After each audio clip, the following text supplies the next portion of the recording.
Hello students, welcome to today's video lesson. Today we are going to discuss the chapter How, When and Where from your Class 8 History syllabus. How many of you dislike history or find it boring because you think it is all about memorizing dates? Well, history is about the changes that occur over time. Hence, it is about the comparison of the past and the present. When we compare the past and the present, we refer to time and talk about before and after. Thus, we bring in the concept of time. However, most changes that have happened over time cannot be pinpointed to one particular date. For example, can you say when exactly people began drinking tea or coffee? No, of course not. It is because certain cultural changes like these have happened over time and not in a day. However, why is history then continuously associated with dates? History is always associated with dates because there was a time when history was all about the accounts of kings and battles. It was about the various rulers and their policies, the year they married, big events of their lives, and the years they died in. These aspects of history are largely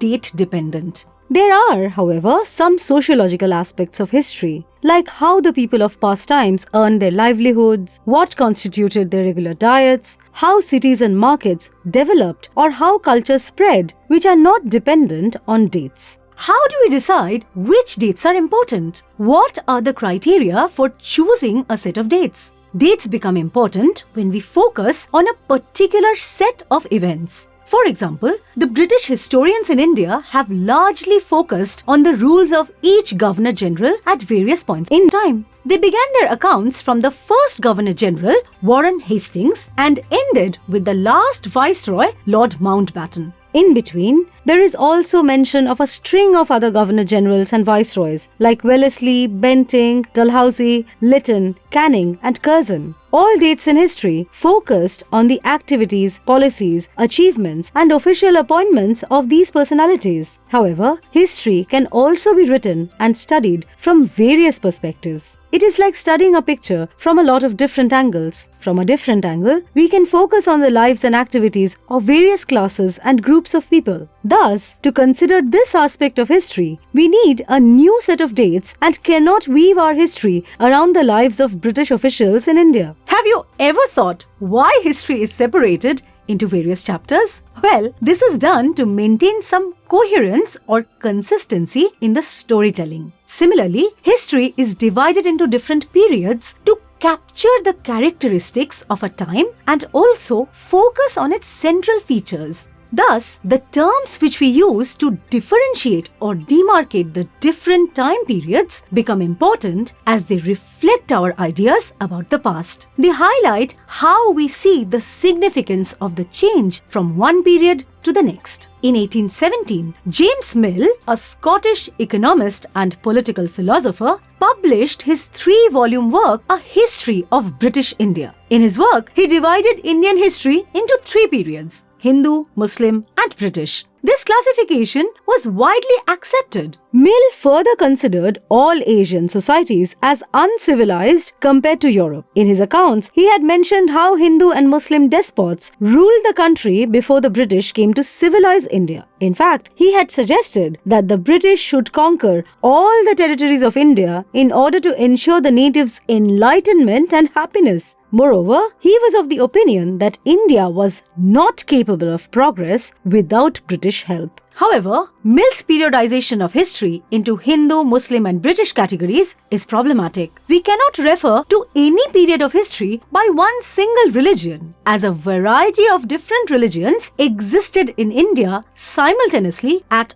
all times. Moreover, history cannot be categorized by the religion of its rulers either, as different rulers followed different faiths. Thus, moving away from the British classification or periodization, we focus on the classification of other historians. Historians have classified Indian history into ancient, medieval, and modern periods. This division too is problematic. Why is that? The concept of this periodization is borrowed from the West, where modern period was associated with the growth of various forces of modernity like science, reason, democracy, liberty, and equality. The medieval was a term used to describe a period where these features of modern society did not exist. Thus, we see that this demarcation is unacceptable without any criticism, as under the British rule, Indian society was neither free nor equal. Therefore, later historians have come up with the term colonial to refer to this period.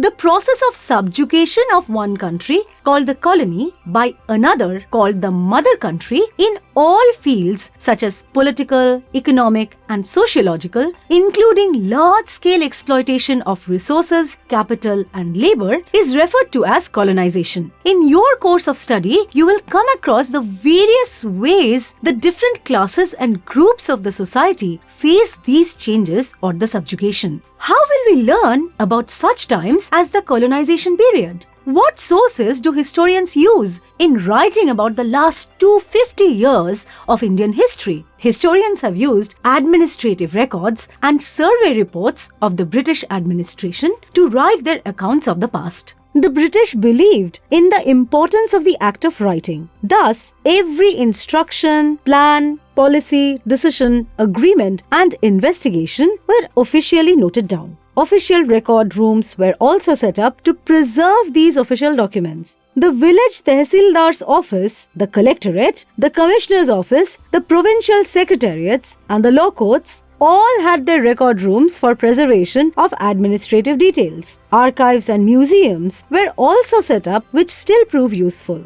In the early 19th century, the documents were carefully handwritten by calligraphists. The British policy of surveying a country in order to understand it also proved useful in preparing local histories in great detail. However, these official records were done by following British policies and instructions. These were the perspectives of the British colonial officers. What was the opinion of the common masses? How did the people of the country feel? We do not get answers to these questions from official records. Our answers are found in diaries of people, accounts of pilgrims and travelers, autobiographies of important personalities, and the popular booklets sold in local bazaars at that time. These are, however, historical sources from the literate sections of the society. What about the tribals and the peasants, the mine workers, and other poorer sections of the society who could not voice their opinions in writings? This too can be done with a little extra effort. We shall find out about these sections of the society in our successive chapters so that our history does not merely become the one written by victors.